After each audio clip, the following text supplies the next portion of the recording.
Hello friend, आज की video में हम कवर करने वाले हैं कलेक्शन फ्रेमवर्क। कलेक्शन फ्रेमवर्क का ये वन शॉट वीडियो रहने वाला है।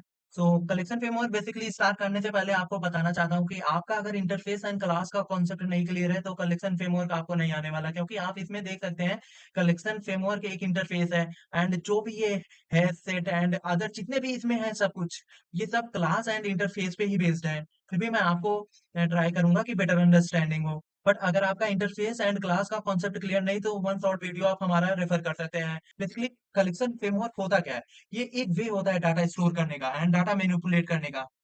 जावा जो जेडीके 1.2 है, इसके पहले भी ये था कलेक्शन फ्रेमवर्क, बट वहां पे अपना ओन मेथड डिफाइन करते थे। इसमें से जो डाटा स्ट्रक्चर पढ़े होंगे वो रिलेट कर रहे होंगे कि लाइक उसमें जो एरे बनते थे, एरे हम अपने से बनाते थे। हर एक एक इम्प्लीमेंटेशन, डाटा को इंसर्ट करना, डाटा को मैनिपुलेट करना, डिलीट करना, वो मैनुअली होता था। अपने से ही क्वेरी लिखते थे, उसमें अपने से ही मेथड बना के करते थे। बट कलेक्शन फ्रेमवर्क क्या किया? कलेक्शन फ्रेमवर्क ने एक इंटरफेस बनाया सबका, और उसमें जो मेथड थे इनबिल्ड पहले से ही कर दिए, बस यहाँ पे ओवरराइड मेथड करके और सीधा यूज करना था। इसलिए जेडीके 1.2 के बाद कलेक्शन फ्रेमवर्क का इंट्रोड्यूस किया गया, क्योंकि उसमें जो था कॉम्प्लेक्स होता था हैंडल करना। 1.2 से पहले क्या चलता था? एरे हो गया, हैश सेट हो गया एंड वेक्टर हो गया, ये तीन चलते थे मेन। और इनमें जो मेथड लिखे जाते थे वो एज ए मैनुअली लिखे जाते थे, जो बहुत कॉम्प्लेक्स पड़ते थे। इसलिए हमारा कलेक्शन फ्रेमवर्क इंट्रोड्यूस हुआ। इसमें मेथड वगैरह लिखना नहीं पड़ता है। अगर आपको क्लास एंड इंटरफेस का कॉन्सेप्ट नहीं क्लियर है, प्लीज मेरी वीडियो रेफर कीजिएगा एंड वहां से अपना कॉन्सेप्ट पहले क्लियर कीजिएगा। प्लीज जो लोग इस वीडियो को फर्स्ट टाइम विजिट कर रहे हैं वो लाइक एंड सब्सक्राइब करना मत भूलिएगा प्लीज यार, बहुत मेहनत लगती है वीडियो बनाने में। कलेक्शन फ्रेमवर्क देखने से पहले हम कलेक्शन हायरार्की देखेंगे, उससे बेटर अंडरस्टैंडिंग होगी कलेक्शन फ्रेमवर्क की। आते हैं पहले हायरार्की पे। जैसा कि हमने आपको पहले ही बताया था, कलेक्शन फ्रेमवर्क क्या है? क्लास एंड इंटरफेस का एक ग्रुप होता है कलेक्शन फ्रेमवर्क। कलेक्शन फ्रेमवर्क का यूज करके हम अपने वैल्यूओं को स्टोर करवाते हैं, मींस किस ऑर्डर में आपकी वैल्यू स्टोर होगी। कलेक्शन फ्रेमवर्क में पहला क्या आता है? इटरेबल। फिर कलेक्शन आ जाता है, फिर कलेक्शन में फर्दर लिस्ट आता है, क्यू आता है, सेट आता है और मैप आता है। अभी मैं बताऊंगा मैप आपका क्यों अलग रखा गया है। सो ये चार आते हैं, मेन कंपोनेंट है। और इंटरफेस को हमने ग्रीन टाइप से कलर किया है। Iterable, collection, list, Q, set and map, ये सब जो भी हैं आपके, ये सब आते हैं इंटरफेस में। एंड ऑरेंज टाइप का हमने क्लासेस बना रखे हैं। इट जो भी ऊपर की ये वैल्यू हैं, लाइक इटरेबल हो गया, कलेक्शन हो गया, इसमें लाइक ऐसे आप समझ सकते हैं कि इटरेबल एंड क्लास कलेक्शन में जो भी मेथड डिफाइन होंगे, उसके नीचे में सभी में वो मेथड वैलिड होंगे। लाइक कलेक्शन में कुछ मेथड डिफाइन होंगे, लिस्ट, क्यू एंड सेट, इन सब में एंड सबके क्लासेज में जो कलेक्शन में मेथड डिफाइन है वो वैलिड होंगे। आपको फिर से समझा रहा हूँ ये बात। लाइक हमने लिस्ट कलेक्शन में एक मेथड डिफाइन किया, लाइक वैल्यू सेट करने के लिए सेट नाम का मेथड डिफाइन किया। वो सेट नाम का मेथड लिस्ट में एंड क्यू में एंड सेट में वो सभी में डिफाइन होंगे। एंड इट फर्दर लिस्ट के जितने क्लासेज हैं उसमें, एंड क्यू के जितने क्लासेज हैं उसमें भी, एंड सेट के जितने क्लासेज हैं उसमें भी डिफाइन होंगे। सो ये हो गया आपका, जो भी ऊपर डिफाइन होंगे मेथड वो उसके नीचे वाले फर्दर क्लासेज एंड इंटरफेस में भी डिफाइन होंगे। इससे क्या होगा? आपको मेथड याद करने में बेटर अंडरस्टैंडिंग होगी। लाइक आपने कलेक्शन का जितने भी मेथड है याद कर लिए, वो आपके एरे के लिस्ट के जितने भी क्लासेज हैं उनके भी हो गए, क्यू के जितने क्लासेज हैं उनके भी हो गए, एंड सेट के जितने क्लासेज हैं उनके भी मेथड हो गए। आपको याद करना पड़ेगा बस कलेक्शन के। पहले देख लेते हैं इटरेबल क्या होता है। बेसिकली इटरेबल होता है, लाइक आप एरे में क्या कर रहे थे, एरे में आप लूप परफॉर्म करवा करके एक एक एक वैल्यू को आप प्रिंट करवा ले रहे थे। बेसिकली यहाँ भी हम लूपिंग से प्रिंट करवा सकते हैं, बट यहाँ पे कुछ इंडेक्सिंग को फॉलो करती हैं, कुछ इंडेक्सिंग को फॉलो नहीं करती हैं। लाइक लिस्ट हुआ तो लिस्ट आपकी इंडेक्सिंग को फॉलो करती हैं। आप चाहेंगे तो लिस्ट को, जितने भी लिस्ट के क्लासेज हैं, इंटरफेस हैं, उनकी वैल्यूओं को आप तो आराम से लूप से प्रिंट करवा लेंगे। बट आप अदर का क्या करेंगे? अदर तो वैसे इंडेक्सिंग से प्रिंट होंगी नहीं।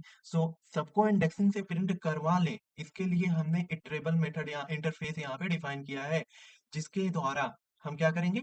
इटरेट करेंगे। मीन्स जो आपका इंडेक्सिंग के फॉलो करती हैं वो तो प्रिंट होंगी होंगी, जो इंडेक्सिंग को फॉलो नहीं करती हैं वो भी प्रिंट हो जाएंगी by the help of the iterative interface. इसलिए हमने इसे पेरेंट रखा है, मीन सबसे ऊपर रखा है। ये हो गया आपका इटरेबल। फिर अब एक एक हम पढ़ेंगे बारी बारी से। पहले देखते हैं कलेक्शन फ्रेमवर्क होता क्या है। हमने आपको बताया था जैसा कि collection framework is a set of class and interface that help to store, manage, manipulate a group of data in structure way. आपको बताया ही था।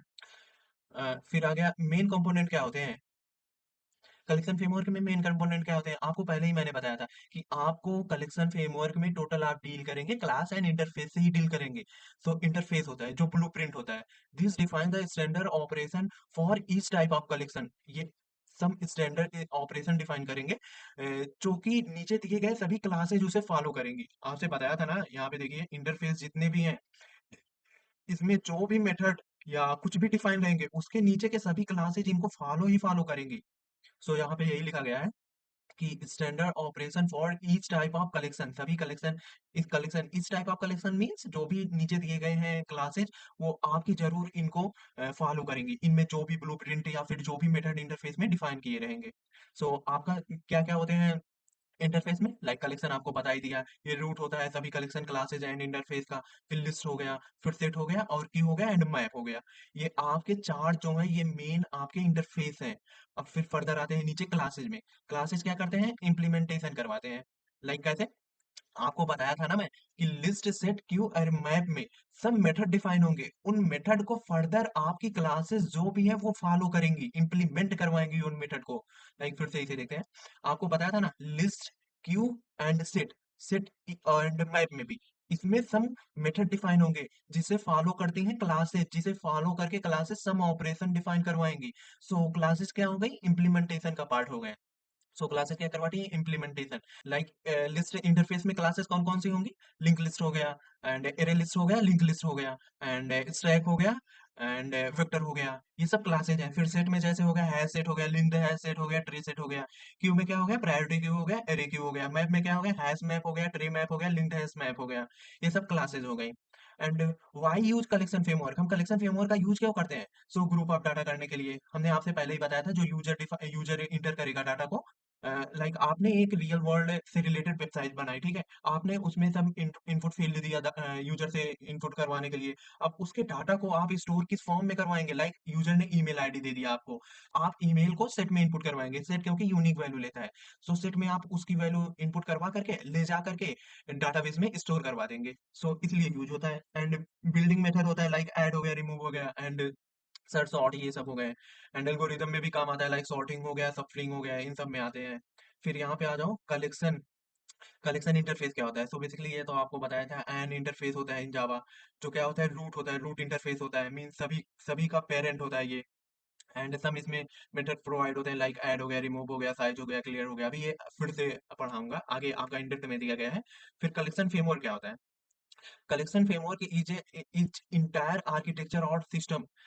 बेसिकली फिर से देखो, कलेक्शन क्या होता है, कलेक्शन बस एक इंटरफेस होता है, बट कलेक्शन फ्रेमवर्क क्या होता है, कलेक्शन फ्रेमवर्क जो होता है वो इंटायर आर्किटेक्चर होता है, इसमें क्लासेज इंटरफेस सभी आ जाते हैं।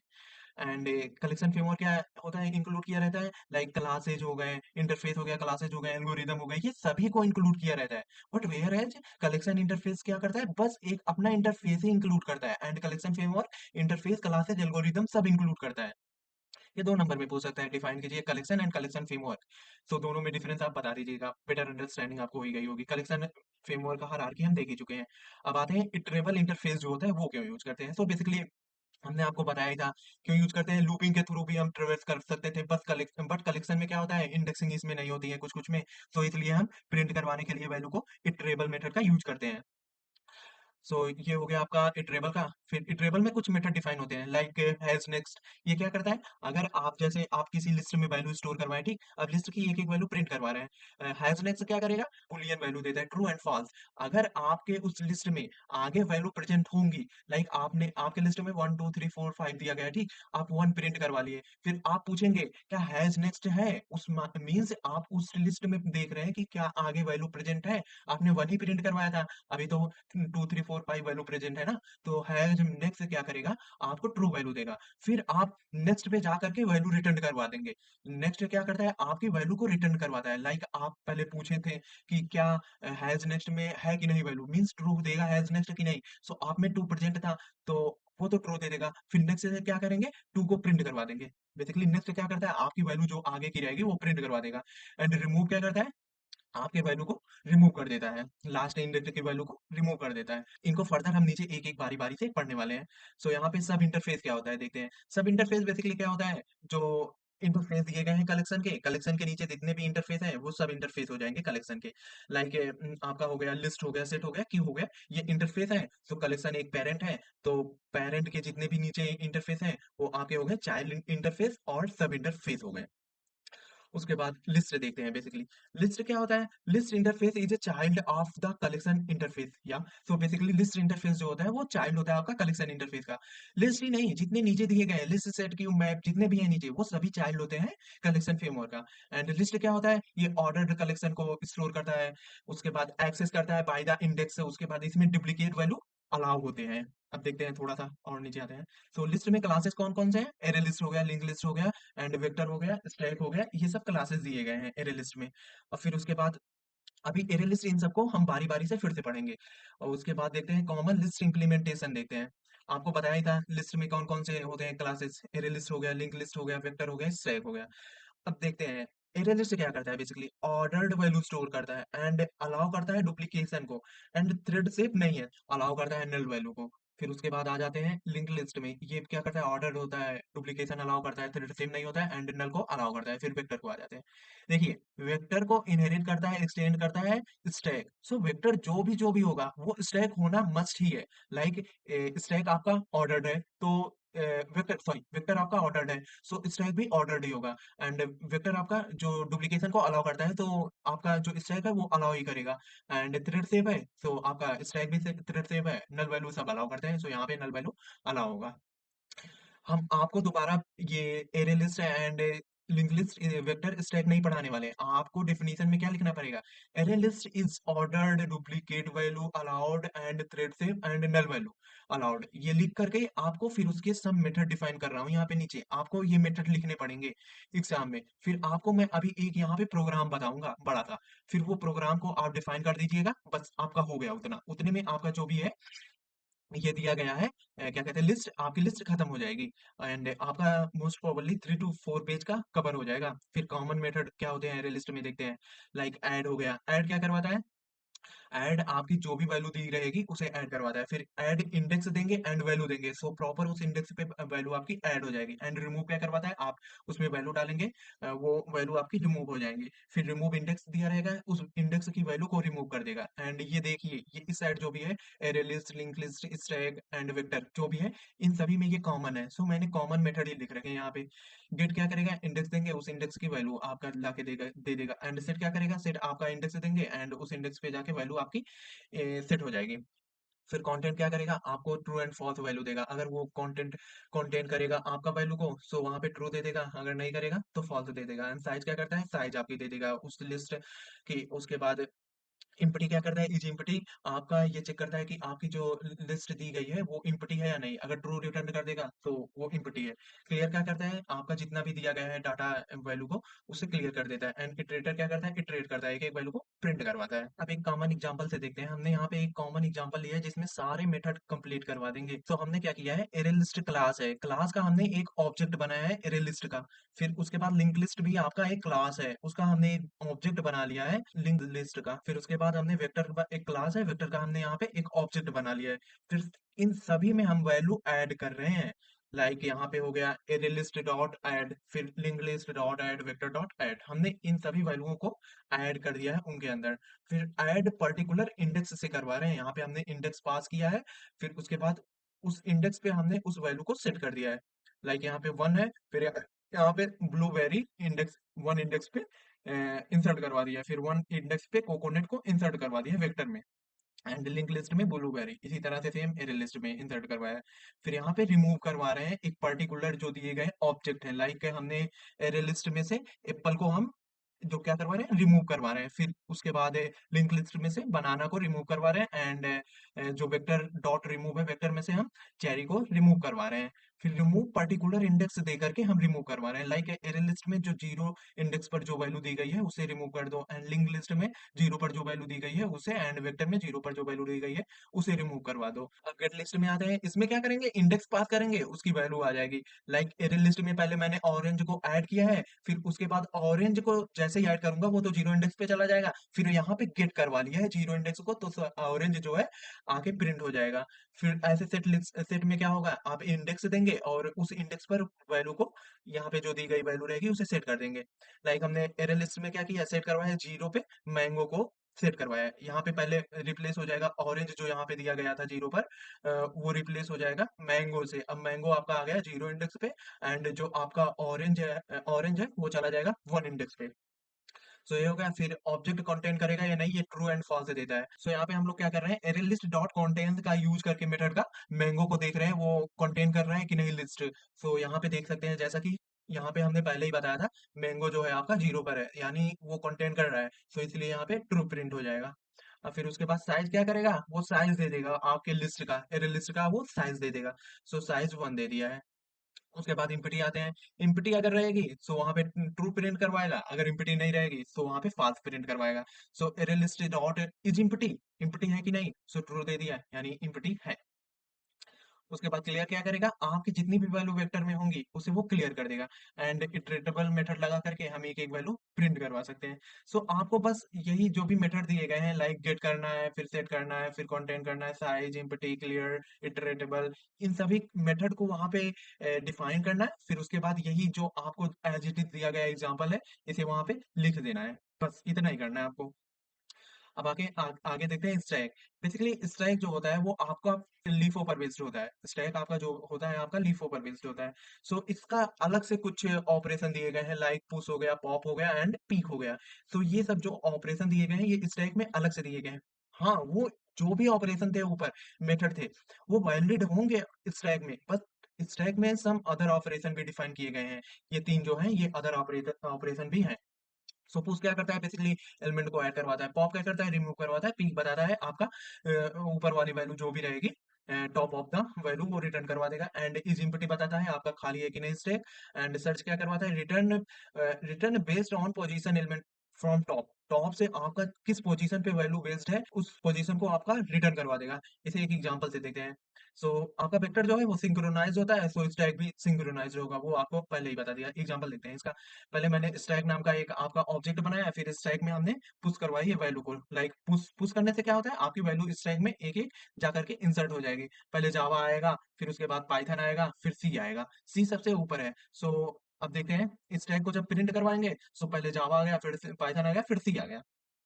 अब पीक पे करेंगे तो पीक क्या बताया था, टॉप ऑफ द स्टैक जो भी वैल्यू होगी वो प्रिंट हो जाएगी। सो सी ऊपर है तो सी प्रिंट हो गई। उसके बाद पॉप करेंगे तो ऊपर जो भी आपकी वैल्यू है ऊपर से ये डिलीट होता है। एंड इंसर्ट वही बताया था ना, लिखो है last in and first out होता है। सो यहाँ पे सी वाला पॉप अप हो जाएगा, मीन्स निकल जाएगा। सो क्या बचेगा इसमें, जावा बचेगा एंड पाइथन बचेगा। सी आपका पहले से ही निकल चुका है। सी था ये पाइथन था, पी था, एंड ये जावा था, जे था। सो ये हो गया आपका। फिर उसके बाद क्या है, चेक इम्पटी क्या करता है, चेक करता है कि आपका स्टैक इम्पटी है या नहीं। अगर इम्पटी नहीं रहेगा तो फॉल्स दे देगा। उसके बाद आपका क्या है, सर्च, सर्च बताया था आपको, इंडेक्स देता है। जावा करते ही आपको इंडेक्स दे देगा कि हाँ आपका टू पर इंडेक्स पर जावा आपका बेसिकली सिचुएटेड है। ये हो गया आपका। फिर उसके बाद ये स्टैक वही बता दिया कि वो यूज करते हैं। Since stack stand vector all method of vector also available in stack, तो वही बताया था, जितना वेक्टर के मेथड है सेम स्टैक के हैं, but stack some other property like method अपने आप में रखता है। लाइक पुश हो गया, पॉप हो गया, पी हो गया, इज इम्पटी हो गया, सर्च हो गया, ये अलग से स्टैक के सब मेथड डिफाइन है। एंड जैसे हो गए क्या, वेक्टर के मेथड तो इसमें अलाउ रहेंगे ही रहेंगे, बट इसके अपने सब मेथड भी अलाउ रहते हैं इसमें। सो ये हो गया। अब उसके बाद आते हैं सेट में। सेट बेसिकली क्या होता है, सेट भी एक इंटरफेस होता है और कलेक्शन फ्रेमवर्क का इंटरफेस होता है। एंड ये सेट जो होता है यूनिक वैल्यू स्टोर करता है एंड डुप्लीकेशन को नहीं अलाउ करता है। नीचे आके देखते हैं एक एक। सेट में क्या हो गया, फीचर सेट के क्या है, डुप्लीकेशन वैल्यू अलाउ नहीं करता है, एंड ऑर्डर्ड नहीं होता है, एंड नल वैल्यू क्या करता है, सेट अलाउ करता है। एंड इम्प्लीमेंटेशन क्या होता है, इस सेट में कौन कौन से मीन्स क्लासेस कौन कौन से होते हैं, लाइक हैश सेट हो गया, लिंक्ड हैश सेट हो गया, ट्री सेट हो गया। अब सम कॉमन इम्प्लीमेंटेशन देखते हैं, लाइक हैश सेट हो गया। ये क्या करता है, ना तो ये ऑर्डर्ड होता है, ना तो ये सॉर्टेड होता है, ना तो डुप्लीकेशन को अलाउ करता है, ना तो थ्रेड सेफ होता है। लिंक्ड हैश सेट सेट क्या होता है, बेसिकली ऑर्डर्ड होता है, बट अदर जो भी है लाइक सॉर्टेड हो गया, डुप्लीकेशन हो गया एंड थ्रेड सेफ, ये नहीं होते हैं। एंड ट्री सेट में क्या होता है, बेसिकली ऑर्डर्ड होता है, यस, सॉर्टेड होता है, यस, डुप्लीकेशन को नहीं अलाउ करता है, थ्रेड सेफ नहीं होता है। सो ये हो गए। उसके बाद इसमें सम कॉमन मेथड होते हैं जो इन तीनों में कॉमन मेथड हम लिखवाए हैं यहाँ पे, इन तीनों में वैलिड होंगे। लाइक आपसे अगर लिंक्ड हैश सेट पूछेगा तो उसमें भी लिख सकते हैं, tree hash set and hash set पूछेगा तब भी उसमें भी लिख सकते हैं। लाइक कौन कौन से होते हैं, ऐड होते हैं, ऐड किस में अवेलेबल है, लाइक हैश सेट में अवेलेबल है, एंड लिंक्ड हैश सेट में, ट्री हैश सेट में, यानी सब में ये जितने भी हम मेथड लिखे हैं अवेलेबल है। रिमूव हो गया, एक पर्टिकुलर आप इंडेक्स देंगे, उसकी वैल्यू रिमूव कर देगा। कंटेंट क्या करेगा, आपको बताएगा कि ये पर्टिकुलर ऑब्जेक्ट एक कंटेंट किया है कि नहीं सेट। फिर साइज सेट की साइज दे देगा, इम्पटी आपका इम्पटी बताएगा, क्लियर आपका क्लियर कर देगा, इटरेटेबल आपका इटरेट करवाएगा, इटरेटर। अब नीचे आके देखते हैं, these method are declared in the set interface, या ये मेथड सेट इंटरफेस में डिक्लेयर रहते हैं। सो उनकी वैल्यू, उनके हर एक मेथड को आपका सेट के जितने क्लास हैं वो इनहेरिट करते हैं, सो उसमें भी वैल्यू रहेंगे। There all three classes like hash set हो गया, लिंक्ड हैश सेट हो गया, एंड ट्री हैश सेट हो गया, इंप्लीमेंट द सेट इंटरफेस, ये तो पहले ही बताया था। So they must provide definition of these three method, these method, ये तो पहले ही बताया था। सो ये हो गया। फिर उसके बाद एक एग्जांपल देखते हैं इन सभी का। लाइक हमने सेट नाम का एक है सेट नाम का ऑब्जेक्ट बना लिया है, फिर उसके अंदर हमने जावा, पाइथन, फिर उसके बाद जावा, फिर सी। आपको बताया था डुप्लीकेशन नहीं अलाउ होता है, सो इस वाले जावा को इग्नोर कर देगा सेट आपका। फिर उसके बाद सेट को प्रिंट करवा दिया है। फिर ये क्या होगा, अनऑर्डर्ड प्रिंट करेगा बट यूनिक होगा। उसके बाद चेक करवाते हैं एलिमेंट को, लाइक आपका सेट डॉट कंटेंट क्या करेगा, ट्रू देगा। क्यों? क्योंकि जावा आपका पहले से ही इसमें कंटेंट है। अब उसके बाद रिमूव देखते हैं, रिमूव क्या करवाएगा, सेट डॉट रिमूव से जो पाइथन है वो पाइथन रिमूव हो जाएगा। फिर उसके बाद इसमें फॉर ईच लूप का यूज करके प्रिंट करवा दिए गए हैं सेट के सारे वैल्यू को, लाइक स्ट्रिंग करके। फिर एस स्ट्रिंग एस एस जो है आपका यहाँ पे वेरिएबल दिया जाता है।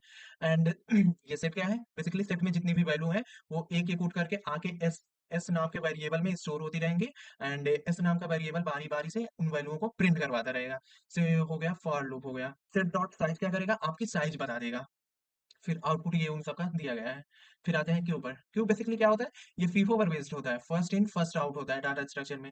इसमें भी सेम ऐसे ही है। एंड क्यू में जो वैल्यू स्टोर होती है वो रियर यानी टेल पार्ट से होती है, एंड रिमूव होती है जो वो हेड पार्ट से होती है।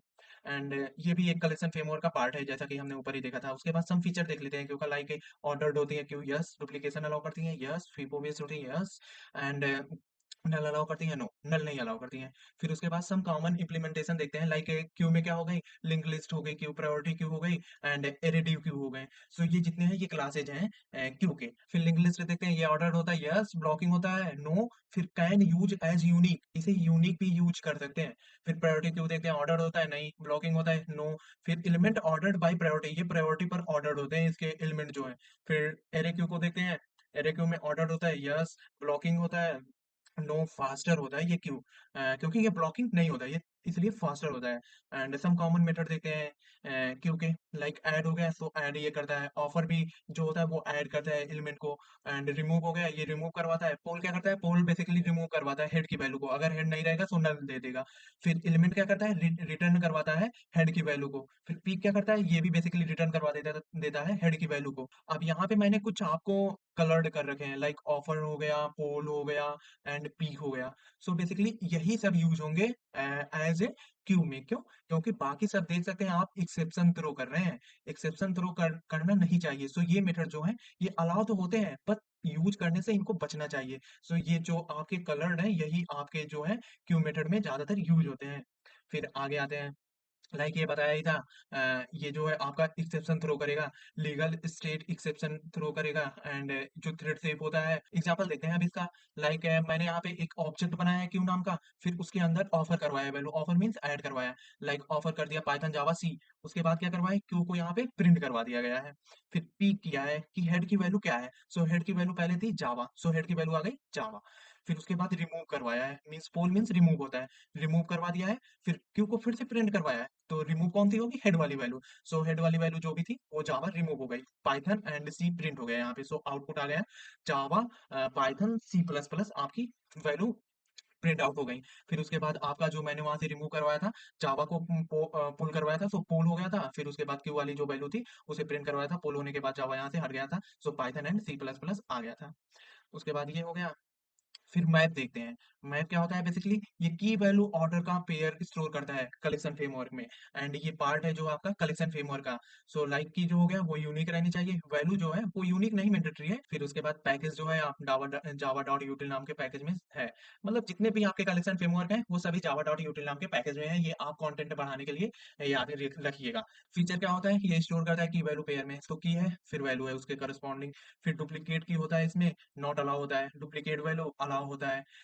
की डुप्लीकेट नहीं होता है अलाउ। देखिए यहाँ पे जैसा कि मेंशन किया गया है, वैल्यू हो सकती है डुप्लीकेट। एंड फिर ऑर्डर मेंटेन होता है, डिपेंड ऑन इम्प्लीमेंटेशन होता है कि नहीं, ये डिपेंड करता है इम्प्लीमेंटेशन में। एंड नल की और वैल्यू अलाउड है कि नहीं। सो हैश मैप में जो होता है वो वन नल की and multiple null value allow करवाता है। फिर ये हो गया। फिर जितने भी आपके क्लासेस दिए गए हैं उनको यहाँ पे इम्प्लीमेंटेशन करवाया गया है। लाइक आपका हैश सेट हो गया, लिंक्ड हैश सेट हो गया, ट्री मैप हो गया एंड हैश टेबल हो गया, वो यहाँ पे लिख दिया गया है। सो यहाँ पे हैश मैप क्या करता है, ये अनऑर्डर्ड होता है। और फिर सॉर्टेड ये नहीं होता है, थ्रेड शेप ये नहीं होता है। और फिर आपका लिंक्ड हैश मैप क्या करता है, ये इंसर्शन जो होता है ये आपका ऑर्डर्ड होता है। एंड सॉर्टेड नहीं होता है एंड थ्रेड शेप भी नहीं होता है। एंड फिर ट्री आपका मैप क्या करता है, ये आपका ऑर्डर्ड होता है, सॉर्टेड भी होता है एंड नो थ्रेड शेप होता है। एंड हैश टेबल क्या होता है, ये ऑर्डर्ड होता है एंड सॉरी अनऑर्डर्ड होता है एंड जो आपका ये सॉर्टेड नहीं होता है, फिर थ्रेड शेप ये होता है। हैश टेबल ये आपका बस थ्रेड शेप होता है। एंड फिर आगे देखते हैं इसका सब कॉमन मेथड डिफाइन किए गए हैं। लाइक पुट हो गया, ये वैल्यू को इंसर्ट करवाता है की वैल्यू पेयर में। फिर गेट ऑब्जेक्ट हो गया, यहाँ पे की डालेंगे उसके करस्पॉन्डिंग आपकी वैल्यू आ जाएगी। रिमूव करेंगे की को, सो आपकी की भी रिमूव हो जाएगी, उसके करस्पॉन्डिंग वैल्यू भी रिमूव हो जाएगी। फिर कंटेंट की क्या करता है, ये आपका चेक करता है कि एग्जिस्ट कर रही है कि नहीं। फिर कंटेंट वैल्यू भी आपका चेक करता है एग्जिस्टिंग एग्जिस्टिंग वैल्यू को। फिर की सेट क्या होता है, रिटर्न करवाता है सेट ऑफ ऑल की को। फिर वैल्यू क्या होता है, ये आपका रिटर्न करवा देता है कलेक्शन की सभी वैल्यू को। फिर ट्राई सेट क्या होता है, ये सेट करता है आपकी की वैल्यू पेयर को। फिर इज इम्पटी क्या करता है, चेक करता है कि आपकी मैप इम्पटी है कि नहीं। साइज आपका साइज बता देगा, क्लियर आपका क्लियर कर देगा मैप को। फिर एग्जांपल से देखते हैं। यहाँ पे मैंने एक आपका ऑब्जेक्ट बनाया है हैश सेट का, और इसमें इंटीजर लिया है एक एंड स्ट्रिंग लिया है। सो बेसिकली ऊपर जितने भी देखे होंगे, यहाँ पे हम या तो स्ट्रिंग लेते थे या तो इंटीजर लेते थे, बट यहाँ पे की वैल्यू पेयर लेंगे तो यहाँ पे string and integer as a data type यहाँ पे पास किया गया है। सो यहाँ पे हमने क्या किया है, पुट करवाया है, की दिया है आपकी 101 एंड जावा उसके करस्पॉन्डिंग दे दिया है। फिर 102 पे पाइथन, 103 पे आपका सी प्लस प्लस। फिर यहाँ पे क्या किया है, ओवरराइड करवाया है, पुट करवाया है फिर से वैल्यू करवाया है, की वैल्यू रख दिया है जो 102 पे है उस पे कॉटलिन आपका रखवा दिया गया है। फिर ओवरराइड कर देगा कॉटलिन आपकी एग्जिस्टिंग वैल्यू को। सो यहाँ पे गेट करवाएंगे आपका 102 की जो की के करस्पॉन्डिंग वैल्यू है, सो वहाँ पे कॉटलिन प्रिंट हो जाएगा, क्योंकि यहाँ पे जो कॉटलिन था ये ओवरराइड करवा लेगा पाइथन को। सो ये हो गया। फिर उसके बाद यहाँ पे हमने मैप को प्रिंट करवा दिया गया है, जो जितने भी मैप में रहेंगे की वैल्यू के पेयर में वो वैल्यू आ जाएंगी। फिर यहाँ पे कंटेंट की दिया हूँ, मीन्स आपकी जो इंजेक्टिंग की है उसमें 101 की है या नहीं, ये एग्जिस्ट करवाएगा है या नहीं। तो यहाँ पे ट्रू एंड फॉल्स के करस्पॉन्डिंग वैल्यू आ जाएगी। सो यहाँ पे देखते हैं एग्जिस्टिंग है कि नहीं। हाँ, सो एग्जिस्टिंग है क्योंकि जावा है, सो यहाँ पे ट्रू आपकी वैल्यू रिटर्न हो जाएगी। फिर उसके बाद क्या करवाया है, फिर लूपिंग करवाया है। लूपिंग फॉर, सो बेसिकली यहाँ पे दो पैरामीटर लेंगे, एक इंटीजर लेंगे एक स्ट्रिंग। यहाँ की क्योंकि जो मैप डॉट इंटरसेप्ट है ये दो वैल्यू निकालेगी, एक की निकालेगी एंड एक वैल्यू निकालेगी। सो की में हम इंटीजर दिए थे एंड वैल्यू में हम स्ट्रिंग पास किए थे। सो यहाँ पे यहाँ से आकर के एक एक वैल्यू उठ उठ करके इंटीजर एंड स्ट्रिंग में आपकी जितनी भी वैल्यू है वो पेयर में, की वैल्यू पेयर में स्टोर होती रहेंगी। फिर हमने क्या करवाया है यहाँ पे, पहले फिर एंट्री एंट्री में स्टोर करवाया है इन सभी वैल्यूओं को की वैल्यू पेयर में। फिर एंट्री डॉट गेट की से आपकी की वैल्यू मिल जाएगी। फिर एंट्री डॉट के वैल्यू से आपकी वैल्यू की वैल्यू मिल जाएगी। तो यहाँ पे वही प्रिंट करवा दिया गया है। फिर सॉर्टिंग देखते हैं इसमें। सॉर्टिंग बेसिकली क्या होता है, ये अरेंजमेंट करवाता है आपकी वैल्यू को। सो सॉर्टिंग दो टाइप का होता है, एक असेंडिंग ऑर्डर ऑर्डर होता है, एक डिसेंडिंग ऑर्डर होता है। सो जावा में जो बेसिकली आपके सिलेबस में है सॉर्टिंग, एक होता है आपका कलेक्शंस है। ये देखिए कलेक्शन ऐसे लगा रखे हैं हम यहाँ पे, और जो ऊपर थे वो कलेक्शन थे बस। इसमें कलेक्शन डॉट सॉर्ट करेंगे तो ये आपकी लिस्ट की वैल्यू को बस सॉर्ट करेगा। एंड फिर एरेज डॉट सॉर्ट करेंगे, सो ये बस फॉर एरे को सॉर्ट करेगा। एंड कंपेरेटर एंड कंपेरेबल ये आपका क्या करता है, फोकसिंग करता है कस्टम सॉर्टिंग को। लाइक आपने क्लास बनाया, क्लास बना करके आप स्टूडेंट का रोल नंबर आपने इनपुट करवा लिया। सो अब रोल नंबर के अकॉर्डिंग आप अगर स्टूडेंट को सॉर्ट करना चाहते हैं, सो वहां पे कंपेरेबल एंड कंपेरेटर का यूज करेंगे, क्योंकि ये आपका कस्टम सॉर्टिंग हो गया। अब फिर सॉर्टिंग देख लेते हैं। आपका जो सॉर्टिंग लिस्ट को करवाते हैं, इसमें क्या बताया था लिस्ट में आपका कलेक्शंस डॉट सॉर्ट यूज करके करवाते हैं। लाइक आपका पाइथन हमने इनपुट करवा दिया है इस लिस्ट में, एंड फिर जावा सॉरी जावा इनपुट करवा दिया है इस लिस्ट में, फिर पाइथन इनपुट करवा दिया है, फिर सी प्लस प्लस इनपुट करवा दिया गया है। फिर उसके बाद सॉर्ट जो था हमने आगे देखा था, ऊपर ही देखा था, कलेक्शन डॉट सॉर्ट करके फिर उसके अंदर अपनी लिस्ट पास करेंगे। सो वो असेंडिंग ऑर्डर में सॉर्ट हो जाएगी, अल्फाबेटिकल ऑर्डर में वो सॉर्ट हो जाएगी। सो पहले सी आता है, फिर जावा आता है, फिर पाइथन आता है, उसके करस्पॉन्डिंग वो सॉर्ट हो गई। अब फिर ये हो गया आपका, ये तो बता ही दिया था। फिर डिक्रीजिंग ऑर्डर में अगर आपको सॉर्ट करना रहेगा, सो लिस्ट पास करेंगे, फिर लिस्ट पास करने के करस्पॉन्डिंग में कलेक्शंस डॉट रिवर्स ऑर्डर आपको इसमें मेथड देना पड़ेगा। सो वो लिस्ट जो है आपका डिसेंडिंग ऑर्डर में प्रिंट हो जाएगी। अब लाइक आपको एक एरे दिया रहेगा, एरे की वैल्यू को सॉर्ट करना रहेगा। सो एरे डॉट सॉर्ट करेंगे, वो डिसेंडिंग ऑर्डर में सॉर्ट हो जाएगी। फिर यहाँ पे टू स्ट्रिंग का यूज करके हमने उस असेंडिंग ऑर्डर एरे को प्रिंट करवा लिया है। अब फिर आते हैं कंपैरेटर का। बेसिकली कंपैरेटर क्या होता है जावा में, उसे देखते हैं। So the comparator interface in Java, basically comparator भी एक इंटरफेस ही होता है। देखिए हमने बताया था आपको डिस्कस करने से पहले, इसमें क्लास एंड इंटरफेस ही चलेंगे सब। सो कंपैरेटर जो है वो भी इंटरफेस है। In Java is use to define custom sorting logic outside the classes. Means आपका जो भी लॉजिक आपका डिफाइन किया जाएगा सॉर्टिंग का, वो आउटसाइड क्लासेस डिफाइन किया जाएगा। मैंने वहां पे पहले ही डिफाइन करवाया था आपको, कलेक्शन से डॉट सॉर्ट करने पर आपका जो इनबिल्ड सॉर्टिंग मेथड है असेंडिंग ऑर्डर का, वो प्रिंट होगा। एंड डिसेंडिंग ऑर्डर का है वो भी प्रिंट हो जाएगा। बट आपको अपना ओन लॉजिक जब इंप्लीमेंट करवाना रहेगा, सो वहां पे आपको क्या करना पड़ेगा, आपको कंपैरेटर का यूज करके आपको वहां पर अपना ओन लॉजिक डायरेक्ट डिफाइन करवा सकते हैं, इसलिए आपका कंपैरेटर यूज होता है। So comparator is an interface, ठीक है कंपैरेटर इंटरफेस है। We don't make the object direct, या इसका ऑब्जेक्ट हम डायरेक्ट बना नहीं सकते हैं। वी मेक ओवरराइड मेथड, और we can use anonymous class और लेमडा एक्सप्रेशन, या सही है। सो बेसिकली फर्स्ट यूनिट में हमने पढ़ रखा है ऑलरेडी कि जो इंटरफेस होते हैं उसका डायरेक्ट हम ऑब्जेक्ट नहीं बना सकते हैं। इंटरफेस का ऑब्जेक्ट नहीं बना सकते, इसलिए हम क्या करते हैं, एक अलग से क्लासेस बनाते हैं। वो क्लास जो रहेगी अलग से, इंटरफेस में जो भी आप मेथड डिफाइन किए रहेंगे, वो दूसरी वाली क्लास उसको ओवरराइड करके इंटरफेस के जो भी मेथड रहेगी, उसके जो भी इम्प्लीमेंटेशन रहेंगे दूसरी वाली क्लास के अंदर रखे जाएंगे। इसलिए मैं आपको पहले ही बताया था कि आपको ऑब्जेक्ट ओरिएंटेड प्रोग्रामिंग का कॉन्सेप्ट अच्छे से आता रहेगा, सो आपको इंटरनल वर्किंग आपकी इसकी पता चलती रहेगी। आगे देखते हैं। ये हो गया आपका, ये जो है ये फंक्शनल इंटरफेस होता है। बेसिकली जो आपका कंपैरेटर होता है ये फंक्शनल इंटरफेस होता है। फंक्शनल इंटरफेस मींस आपका ये जो इंटरफेसिंग का कॉन्सेप्ट होता है, इसमें जो एब्स्ट्रैक्ट मेथड लिखे जाते हैं इनसाइड द इंटरफेस, उसमें अगर एक ही एब्स्ट्रैक्ट मेथड रहेगा सो वो हो जाते हैं फंक्शनल इंटरफेस। इंटरफेस तो सेम वही होता है जो नॉर्मल इंटरफेस होता है, उसके अंदर एब्स्ट्रैक्ट मेथड डिफाइन किए जाते हैं। बट आपका जो भी फंक्शनल इंटरफेस होगा उसके inside only one abstract method define किए जाएंगे। लाइक यहाँ पे हमने जो इंटरफेस लगा रखा है कंपैरेटर का, फिर इसके अंदर हमने एक ही देखिए मेथड डिफाइन करवाया है। सो यहाँ पे हो गया ये फंक्शनल इंटरफेस। उसके बाद टाइप देखते हैं इसका, लाइक कुछ की फीचर फीचर देखते हैं। ये फंक्शनल इंटरफेस है, only one abstract method define होगा। फिर ये जो मेथड होगा इसके अंदर एब्स्ट्रैक्ट मेथड, वो होगा कंपेयर का। उसके अंदर हमने ऑब्जेक्ट वन देना है एंड ऑब्जेक्ट टू देना है। यहाँ पे हमने इंड कंपेयर करके एक मेथड बनाया था ना, ऑब्जेक्ट वन दिया था एंड ऑब्जेक्ट टू दिया था। सेम वैसे यहाँ पे भी है। एंड यूज होता है कस्टम सॉर्टिंग के लिए, ये तो जानी गया, dot dot Java dot यूटिल dot comparator नाम के पैकेज में ये स्टोर होता है, ये आपको मस्ट है याद करना। सो हम यहाँ पे क्या करते हैं, कंपेयर कंपेयर मेथड में हम क्या करते हैं, बेसिकली दो ऑब्जेक्ट दिए रहेंगे उनको हम कंपेयर करते हैं। सो ऑब्जेक्ट वन एक दिया रहेगा आपको एंड ऑब्जेक्ट टू एक दिया रहेगा। सो बेसिकली रिटर्न होगा वन। अगर आपका ऑब्जेक्ट वन ग्रेटर है ऑब्जेक्ट टू से, सो वहां पे वन रिटर्न होगा। एंड अगर object one and object two दोनों इक्वल हो जाएंगे, सो वहां पे जीरो रिटर्न होगा। एंड अगर आपका ऑब्जेक्ट वन लेस हो जाएगा आपके ऑब्जेक्ट टू से, सो वहां पे माइनस वन रिटर्न होगा। ये हो गया। अब एक एग्जांपल हम लेते हैं, इसमें हम क्या करेंगे, आपका जो एक वैल्यू दिया रहेगा उसका यूज करके आपको एक लास्ट डिजिट के अकॉर्डिंग आपको असेंडिंग ऑर्डर में लिखना है। लाइक यहाँ पे हम ये दिखा देते हैं, ये आपका डिजिट दिया गया है 43, 31 एंड 72 एंड 29, ये आपके डिजिट दिए गए हैं।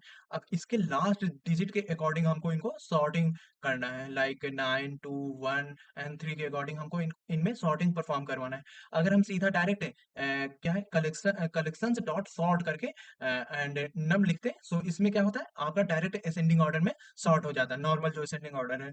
लाइक यहाँ से देखते हैं तब आपको समझ में आएगा। मैंने क्या किया है, एक लिस्ट बनाया। लिस्ट किस टाइप का है, एरे लिस्ट क्लास के टाइप का लिस्ट बनाया। फिर उसके अंदर हमने सम वैल्यू इंसर्ट करवा दी है। ये इंसर्टिंग वैल्यू पर अगर हम सीधा कलेक्शंस डॉट सॉर्ट करके फिर आपका नम इसमें पास कर देते हैं, सो ये बेसिकली आपका असेंडिंग ऑर्डर नॉर्मल जो होता है उसमें असेंडिंग ऑर्डर कर देता है। लाइक आपका पहले फिर आ जाता है 29, फिर 31, फिर उसके बाद 43, फिर 72 आ जाता है। बट हमको क्या करना है, लास्ट डिजिट के अकॉर्डिंग में असेंडिंग ऑर्डर परफॉर्म करवाना है, लाइक वन, फिर टू, फिर थ्री, फिर नाइन करवाना है। सो इसके लिए हम क्या करेंगे, कंपैरेटर का यूज करेंगे। सो जो ये आपका नॉर्मल सॉर्टिंग होता है, इसके अंदर जो पैरामीटर हम पास करते हैं नम नाम का, यहाँ से जो नम के अंदर आपकी वैल्यू असाइंड होती है उस नम को हम जो यहाँ पास करते हैं, कामा देकर उसके अंदर में हम कंपैरेटर को कॉल करते हैं। कंपैरेटर को कॉल करते ही आपका क्या होगा, इंटरफेस बन जाएगा। लाइक इंटरफेस हमें बनाना पड़ेगा, इंटरफेस के अंदर हमें अब्स्ट्रैक्ट मेथड डिफाइन करना पड़ेगा। और हमने ऊपर देखा है भी था, फंक्शनल इंटरफेस होता है कंपैरेटर। सो हमें पहले एक आपका इंटरफेस बनाना पड़ेगा, फिर उसके अंदर हमें एक मेथड बनाना पड़ेगा, फिर उसको हम दूसरे क्लास में इनहेरिट करवा करके उस मेथड की प्रॉपर्टी को डिफाइन करते हैं। बट हम यहाँ पे क्या करेंगे, उतना सब ना करके एनोमिनस क्लास का यूज करेंगे। सो एनोमिनस क्लास क्या होता है, बेसिकली आपका ये जो दिया गया सिंटेक्स है इसे फॉलो करता है, आप इसे रट लीजिए। सो इसमें क्या होता है, कंपैरेटर यूज करते हैं, फिर कंपैरेटर किस टाइप का है वो लिखते हैं, लाइक इंटीजर टाइप का इंटीजर रखती है, फिर कॉम ये आपका वेरिएबल है, हर जगह पे जो भी ऑपरेशन परफॉर्म होगा कॉम करके परफॉर्म होगा। फिर उसके बाद न्यू न्यू कीवर्ड लगाते हैं, फिर कंपैरेटर लगाते हैं, फिर उसके बाद क्या करते हैं, इंटीजर आपका वैल्यू डिफाइन करवा देते हैं। फिर यहाँ पे एक कर्ली ब्रैकेट लगा करके यहाँ पे एंड करवाते हैं, फिर इसके अंदर फंक्शनल इंटरफेस है, सो यहाँ पे वन मेथड ही डिफाइन करवाएंगे। एंड वो मेथड आपका जो यहाँ पे हमने बता रखा था ऑलरेडी, यहाँ पे ये कंपेयर वाला मेथड ऑब्जेक्ट वन लेगा एंड ऑब्जेक्ट टू उसको डिफाइन करवाएंगे। सो यहाँ पे हमने क्या किया, इंटीजर वन ऑब्जेक्ट लिया है एंड इंटीजर टू दूसरा ऑब्जेक्ट लिया है, एंड वो ऑब्जेक्ट है लाइक आई एंड जे नाम का एक ऑब्जेक्ट ले रखा है। सो यहाँ पे क्या होगा, यहाँ पे ये जो वैल्यू दी गई है 43 एंड 31, ये further one one I and J object में टूटते जाएंगे, लाइक 43 आपका जो है ये आई ऑब्जेक्ट हो जाएगा, एंड 31 जो है ये जे ऑब्जेक्ट हो जाएगा। इसी तरह से ये फिर जब वन सॉर्ट ये वन सॉर्टिंग इटरेशन परफॉर्म हो जाएगा, सो आई वाली वैल्यू जे की जगह शिफ्ट हो जाएगी, जे वैल्यू वैल्यू 72 की जगह शिफ्ट हो जाएगी। सो ऐसे ऐसे ये परफॉर्म होते रहेंगे। सो यहाँ पे हम क्या कर रहे हैं, आई जो है अभी प्रेजेंट टाइम में लाइक 43 आपकी है ना प्रेजेंट टाइम में आई, सो यहाँ पे हम ये 3 वाली वैल्यू को निकालने के लिए 10 का मॉड्यूलस ले रहे हैं, तो यहाँ से 3 आपका निकल जाएगा। एंड फिर जे की जो वैल्यू है, जे अभी यहाँ पे प्रेजेंट टाइम में क्या है 31 है, सो यहाँ पे लास्ट वाली वैल्यू जो 1 निकालने के लिए मॉड्यूलस ले रहे हैं, सो यहाँ से 1 की वैल्यू निकल जाएगी। फिर अब ये ऑब्जेक्ट 1 एंड ऑब्जेक्ट 2 यानी आई एंड जे का काम करेंगे, ये जो वैल्यू निकली है ये आई हो गया एंड ये जे हो गया आपका। अब यहाँ पे कंपेयर होगा आई एंड जे की वैल्यू को, लाइक आई जो है वैल्यू वो ग्रेटर है क्या जे से, सो यस आई की वैल्यू ग्रेटर है जे से। सो यहाँ पे क्या होगा, रिटर्न हो जाएगा 1, 1 रिटर्न होते ही आपका जो शिफ्टिंग परफॉर्म होगा, क्यों, क्योंकि ये इससे पता चल जाएगा कि 43 में 3 वाली जो वैल्यू है ये लास्ट वाले से हम सॉर्टिंग कर रहे हैं ना, ये 3 वाली जो वैल्यू है वो 1 से बड़ी है, सो 31 यहाँ पे आ जाएगा एंड 43 आपका इस साइड चला जाएगा। फिर उसके बाद आई एंड जे शिफ्ट हो जाएंगे, यहाँ पे क्या आएगा आपका, ये 43 आपका बन जाएगा आई एंड ये जो 72 है ये आपका बन जाएगा जी।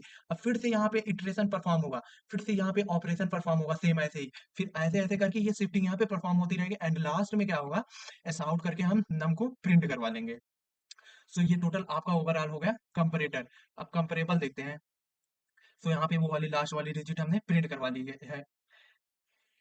फिर अब देखते हैं यहाँ पे कंपैरेबल। कंपैरेबल क्या होता है, ये भी बेसिकली आपको बताया था, कस्टम सॉर्टिंग करने का एल्गोरिथम है जो नेचुरल ऑर्डर को फॉलो करता है, मींस असेंडिंग ऑर्डर को। You use it inside class, हाँ इनसाइड क्लास यूज करते हैं इसका सॉर्टिंग परफॉर्म करने के लिए। You must override the compare to method, इसमें कंपेयर टू मेथड को मस्ट है ओवरराइड करना, लाइक ये हो गया मेथड आपका कंपेयर टू, इसके अंदर एक पैरामीटर पास करेंगे ऑब्जेक्ट नाम का, तो उसे ओवरराइड करना मस्ट होता है। और उसके बाद देखते हैं, इसमें हम जैसे कंपैरेटर में देखे थे वैसे सेम कंपेरेबल में भी है। लाइक आपका अगर ऑब्जेक्ट जो है वो आपका अगर ग्रेटर देन जीरो है, सो वहां पे क्या आएगा, ग्रेटर देन जीरो आएगा करंट ऑब्जेक्ट, एंड अगर वो जीरो से लेस है तो वो ऑब्जेक्ट क्या आएगा, लेस देन जीरो आएगा, अगर जीरो का इक्वल है तो both object are equal as a trade होंगे। सो हम क्या कर रहे हैं, यहाँ पे एक एग्जांपल ले रहे हैं जो आपके स्टूडेंट के रोल नंबर के अकॉर्डिंग वो क्या करेगा, प्रिंट करवाएगा, असेंडिंग और डिसेंडिंग ऑर्डर में स्टूडेंट को प्रिंट करवा देगा। लाइक यहाँ देखते हैं पहले, यहाँ हमने एक लिस्ट बनाया स्टूडेंट नाम का, एंड उसके अंदर हमने न्यू स्टूडेंट की वैल्यू को पास किया है। लाइक यहाँ पे हमने ऐड स्टूडेंट किया है, फिर जो ऑब्जेक्ट बनाया है स्टूडेंट का, लाइक उसमें हो गया रोल नंबर इसका एंड नेम हो गया, उस ऑब्जेक्ट को हम लिस्ट में ऐड करवा रहे हैं स्टूडेंट की वैल्यू को। लाइक न्यू स्टूडेंट नाम का हमने ऑब्जेक्ट बनाया, सो ऑब्जेक्ट बनाया, सो इसका क्लास भी बनाना पड़ेगा। सो देखते हैं स्टूडेंट नाम का क्लास हमने ऊपर बना रखा है। सो यहाँ पे हमने क्या किया, स्टूडेंट नाम का एक क्लास बना लिया एंड जो स्टूडेंट है उसे इम्प्लीमेंट करवा दिया है कंपेरेबल इंटरफेस से, जो इंटरफेस है वो स्टूडेंट टाइप का है। फिर उसके बाद यहाँ पे इंटर रोल नंबर डिफाइन करवा दिया है स्टूडेंट का एंड नेम डिफाइन करवा दिया है स्ट्रिंग में। एंड फिर हमने क्या किया है, फिर उसके बाद आपको बताया ही था जो आपका कंपेरेबल है वो मस्ट है ओवरराइड करेगा मेथड को, कौन से मेथड को, जो स्टूडेंट नाम का मेथड रहेगा, compare to sorry compare to method जो आपका है उसे है मस्ट ओवरराइड करेगा। सो यहाँ पे हमने उसे ओवरराइड करवा लिया है मेथड को। एंड स्टूडेंट की वैल्यू कहाँ से हम सेट करवाए, यहाँ से। जैसे ही यहाँ पे लिस्ट ऐड करवाएगा वैसे ही ये ऑब्जेक्ट क्रिएट कर देगा, किसका, new student, and roll number इसका है 103 एंड नेम है सौरभ। ऐसे ही जैसे ही वहां से ऑब्जेक्ट क्रिएशन होगा यहाँ पे कंस्ट्रक्टर कॉल हो जाएगा। सो रोल नंबर है इसका इन टाइप स्ट्रिंग है, नेम है स्ट्रिंग टाइप का। वैसे ही कंस्ट्रक्टर कॉल होते ही रोल नंबर आ जाएगा यहाँ पे 103 एंड नेम आ जाएगा आपका Saurabh. And this this dot roll number आपका इस रोल नंबर को रेफर कर रहा है। यहाँ पे रोल नंबर आपका सेट हो जाएगा 100, यहाँ पे आपका रोल नंबर सेट हो जाएगा 103 एंड नेम ऐसे सेट हो जाएगा आपका सौरभ, यहाँ पे नेम सेट हो जाएगा। फिर उसके बाद ये जो ओवरराइड मेथड है ये क्या करेगा, ये बेसिकली क्या करेगा, दिस डॉट रोल नंबर से आपका पहला जो रोल नंबर है आपका सौरभ नाम का 103 एंड जो दूसरा यहाँ से आएगा रोल नंबर लाइक 101 अमित का है, जैसे यहाँ पे दूसरा रोल नंबर आएगा वो एस डॉट रोल नंबर को सेट करने लगेगा। लाइक यहाँ से देख सकते हैं दिस डॉट रोल नंबर आपका पहला एंड एस डॉट जो रोल नंबर है वो आपका दूसरा रोल नंबर को रिफर करने लगेगा एंड ये रिटर्न करवा देगा वैल्यू को। फिर यहाँ से रिटर्न करवाने के बाद जो रोल नंबर है आपका आ जाएगा यहाँ पे कलेक्शन डॉट सॉर्ट लिस्ट के अंदर। फिर यहाँ पे क्या होगा आपका, यहाँ पे जो रोल नंबर है वो सभी आ जाएंगे लाइक 100 जो 3 है 101 है 102 आपके सभी रोल नंबर इस कलेक्शन डॉट सॉर्ट के अंदर आ जाएंगे। फिर ये कलेक्शन डॉट सॉर्ट क्या करेगा, रोल नंबर के अकॉर्डिंग आपकी सारी वैल्यू को अरेंज कर देगा असेंडिंग ऑर्डर में। फिर फॉर लूप लगवा के हम क्या किए हैं, वैल्यू को प्रिंट करवा लिए हैं। लाइक रोल नंबर के अकॉर्डिंग हमने वैल्यू को जो यहाँ पे दिया गया था कलेक्शंस डॉट सॉर्ट करके इसके अंदर जितने भी लिस्ट नाम के रोल नंबर थे, रोल नंबर जितने भी थे उसे हमने क्या करवाया है, प्रिंट करवा लिया है। सो हमारा लेक्चर यहाँ पे समअप होता है। अब थोड़ा सा हम देखते हैं इसका पीवाई को। So write the Java program, create array list string with the 5 item to display all element using for loop for each loop. So हमने बताया ही था कैसे इंसर्ट करवाते हैं array list में 5 आइटम को। लाइक हमने ऐड करवा दिया 1 को ऐड करवा दिया, 2 को ऐड करवा दिया, 3 को, ऐसे ऐसे वैल्यू को हम ऐड करवा देंगे उस लिस्ट के अंदर में। फिर फॉर ईच का यूज करके हम उस वैल्यू को आसानी से प्रिंट करवा लेंगे। लाइक एग्जांपल से देखते हैं इसका हम।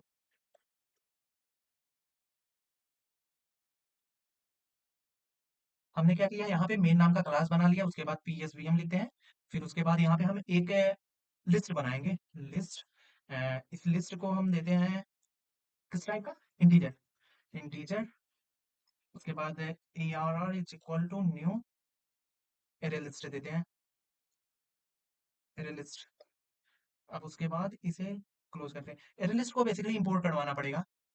यहाँ पे क्या कर रहा है, इंपोर्ट करवाना पड़ेगा। एरे लिस्ट क्लास को हमने इंपोर्ट करवा लिया। फिर एक एक वैल्यू इसमें इंसर्ट करते हैं like add array A R R dot add करवाते हैं। लाइक 2 ऐड करवा दिया हमने, इंटीजर दिया है तो इंटीजर ही ऐड करवाएंगे। ए आर आर डॉट ऐड करवाएंगे, इसमें 5 ऐड करवा लेते, 3 ऐड करवा लेते हैं, सॉरी 2 करवा, 3 करवा लेते हैं। फिर उसके बाद A R R dot add add करवा लेते हैं इसमें 4। फिर उसके बाद A R R dot add 5, 5 add करवा लेते हैं। फिर ए R R dot add 6, 6 add करवा लेते हैं। ये आपका एक ज़्यादा रह गया। या सो आपकी 5 वैल्यू इसमें इंसर्ट हो चुकी हैं। अब कह रहा है कि फॉर ईच लूप से आपको प्रिंट करवाना है। यहाँ पे फॉर ईच लूप लगा, फिर उसके बाद क्या करते हैं, फिर यहाँ पे फॉर लगा दिए। फिर उसके बाद डाटा टाइप इंसर्ट करवाते हैं। लाइक हमें किस टाइप का लेना है, इंटीजर। उसके बाद वेरिएबल का नाम लिखते हैं लाइक ए भी हम रख लेते हैं। फिर उसके बाद जो ए आर आर है उनकी हर एक एक वैल्यू को लेंगे एंड एस आउट करवाएंगे, एस आउट ए बी को हम एस आउट करवा देंगे। प्रिंट करवाते हैं इनकी वैल्यू को, यहाँ से प्रिंट करवाते हैं।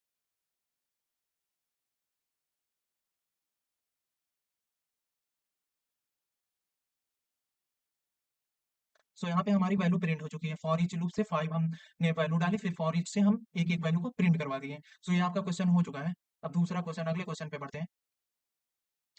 अगला क्वेश्चन क्या है ना, डिस्क्राइब कलेक्शन फ्रेमवर्क। आपको कलेक्शन फ्रेमवर्क मैंने बता ही दिया। फिर उसका डायग्राम देना था, हायरार्की बनाना था। फिर उसके बाद interface and classes their hierarchy, also explain the list set and queue interface. हमने हर एक को इन डेप्थ आपको बता दिया है, ये भी आप आसानी से कर लेंगे by the help of the PDF. उसके बाद आगे बढ़ते हैं। आगे आपका क्या दिया गया था, डिस्क्राइब लिंक लिस्ट, आपको ये भी बता दिया था जावा collection framework with suitable example. ये भी आपको एग्जांपल एक एक मैंने दिया था, उसमें आप देख लीजिएगा। उसके बाद क्या किया है, 5 मेथड अवेलेबल इन लिंक लिस्ट, आपको 5 मेथड भी बताया था। ऐड कर दो, फिर उसके बाद क्लियर करना, फिर उसके बाद इंडेक्स से एक्सेस करना, सब आपको उसमें दिया गया है। आप पीडीएफ को रेफर कीजिएगा, वहां से आप देख सकते हैं। Describe hash map, hash map को आपको बताया ही था, बेसिकली मैप जो होता है उसका पार्ट होता है। In Java collection framework with suitable example and describe any 5 method available in hash set, ये भी आपको बता दिया। आई होप आपको पूरा क्लियर हो गया होगा क्वेश्चन एंड आपका आंसर भी आपको मिल गया होगा। And thank you. Like and subscribe करना आप मत भूलिएगा प्लीज यार, इतने मेहनत से हम वीडियो बनाते हैं। प्लीज लाइक एंड सब्सक्राइब जरूर कीजिएगा एंड अपना फीडबैक भी जरूर दीजिएगा। सो थैंक यू, यहाँ पे सम अप करते हैं। Thank you.